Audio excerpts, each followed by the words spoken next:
नमस्कार। आज की ऑनलाइन कक्षा में आप सभी का स्वागत है। प्यारे बच्चों, पिछली कक्षा में आपका एक चैप्टर समाप्त हुआ, कार्बन और उसके यौगिक। हमारा जो वीडियो है ये यूट्यूब चैनल पे आप किसी भी पाठ का पढ़ना चाहें, आपको वहाँ पे नोट आपके ग्रुप में नोट भी मिलेगा, और यूट्यूब पे क्लास पढ़ना चाहेंगे चैप्टर का नाम डालिए, वो आपको मिल जाएगा। तो जैसे इससे लाभ ये आपको होगा कि आप किसी भी कक्षा किसी भी पाठ को बार बार पढ़ करके आप अपना रिवीजन कर सकते हैं, उसको दोहरा सकते हैं। एक बार में न इसके बाद भी आपको समस्या आती है तो हमसे आप फ़ोन पे बात कर सकते हैं और हम आपकी समस्या का समाधान करेंगे। आज रसायन विज्ञान आपको पढ़ाया जा रहा है और ये अंतिम पाठ है, तत्वों का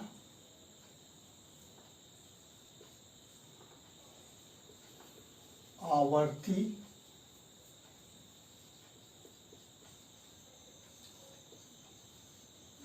वर्गीकरण।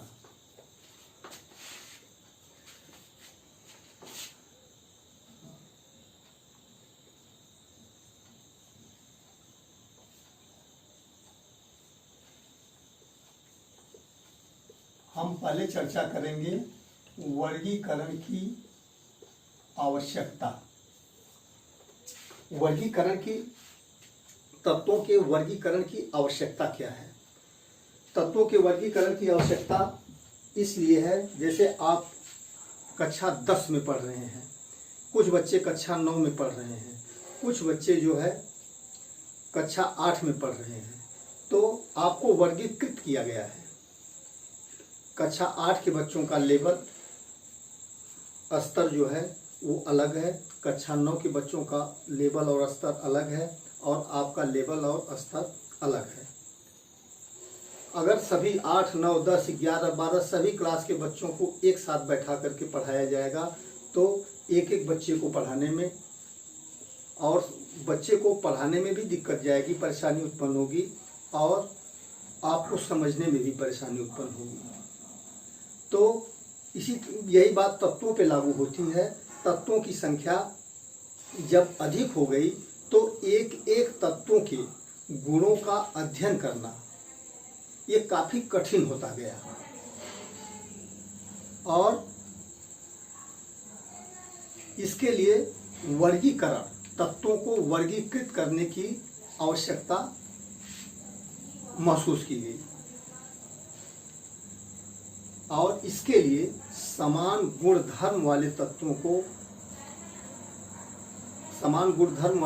का समूह अलग अलग बनाया गया, और इसमें कई वैज्ञानिकों ने अपने अपने ढंग से अपने अपने तर्क प्रस्तुत किए। ठीक है, जैसे आपके जो व्हाट्सएप से पढ़ाई हो रही है, आपका भी ग्रुप बनाया गया है। कक्षा 9 का अलग ग्रुप है, कक्षा 10 का अलग ग्रुप है, 11 का अलग है, 12 का अलग है। उसी तरह से तत्वों के गुणों का अध्ययन करने में हमें सरलता महसूस हो, इस कारण से तत्वों के वर्गीकरण को आवश्यक समझा गया। तो ये हो गया वर्गीकरण की आवश्यकता के संबंध में। प्यारे बच्चों, इस संबंध में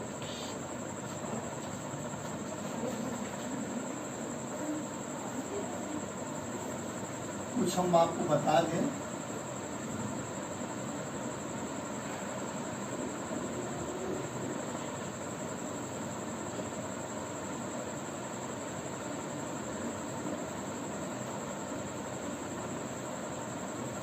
एक वैज्ञानिक है डोबेलाइनर, उन्होंने अपना विचार प्रस्तुत किया, जिसे कहते हैं डोबेलाइनर का त्रिक समूह। त्रिक माने होता है, त्रि माने 3 होता है, और ये आपका कोर्स जो है जो 30% कम किया गया है शासन के द्वारा, सरकार के द्वारा, उसमें से ये चीज़ निकाल दी गई है। लेकिन वर्गीकरण के लिए हमें ये भी निकाला गया। इसके बाद एक नियम और है, न्यूलैंड का अष्टक नियम, वो भी निकाल दिया गया है। लेकिन वर्गीकरण को समझने के लिए, आगे के नियमों को समझने के लिए इन नियमों को बता देना आपके लिए बहुत ही आवश्यक है। डोबेराइनर का त्रिक समूह है क्या? डोबेराइनर नाम के वैज्ञानिक ने ये बताया कि समान गुण धर्म वाले तीन तत्वों का अगर हम उनको बढ़ते हुए परमाणु भारों के क्रम में रखें, समान गुण धर्म वाले तीन तत्वों को बढ़ते हुए परमाणु भारों के क्रम में रखें तो बीच वाले तत्व का परमाणु भार पहले और तीसरे तत्व के परमाणु भार का औसत होता है। जैसे हम 3 तत्व लेते हैं, लिथियम, सोडियम और पोटेशियम। लिथियम, सोडियम और पोटेशियम। लिथियम का परमाणु भार 7 होता है, पोटेशियम का परमाणु भार 39 होता है।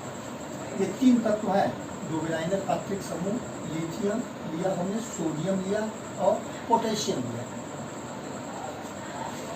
और सोडियम का परमाणु भार जो होता है वह 23 होता है। तो इस नियम के अनुसार जो डोबेराइनर ने बताया था कि बीच वाले तत्व का परमाणु भार पहले और आखिरी तत्व के, पहले और तीसरे तत्व के परमाणु भार का औसत होता है। औसत कैसे निकालते हैं? जैसे आपको 4 और 6 का औसत निकालना है तो हम 4 और 6 को जोड़ देंगे और उसमें 2 से भाग दे देंगे। औसत बराबर होता है संख्याओं का योग बटे संख्याओं की संख्या। औसत जैसे आपको 4 और 6 का औसत निकालना है तो हम क्या करेंगे, 4 में 6 जोड़ देंगे और कितनी संख्या है, एक संख्या है और एक दूसरी, 2 से भाग देंगे। ठीक है। अगर 3 संख्या है, मान लीजिए इसी में और कोई संख्या है 5, ठीक है, 5 मिली है तो इसमें 5 जोड़ेंगे और संख्याओं की संख्या 3 हो गई तब 3 से भाग देंगे। औसत निकालने का तरीका यही होता है कि संख्याओं का योग बटे संख्याओं की संख्या। तो हम 7 और 39 का निकालें औसत, 7 और 39 का औसत निकालेंगे तो हमें 7 में 39 जोड़ना पड़ेगा और इसमें 2 संख्याएं हैं तो 2 से भाग देना पड़ेगा। 39 और 7 हो जाएगा आपका 46 और 46 में 2 से भाग देंगे, कितना आ जाएगा 23।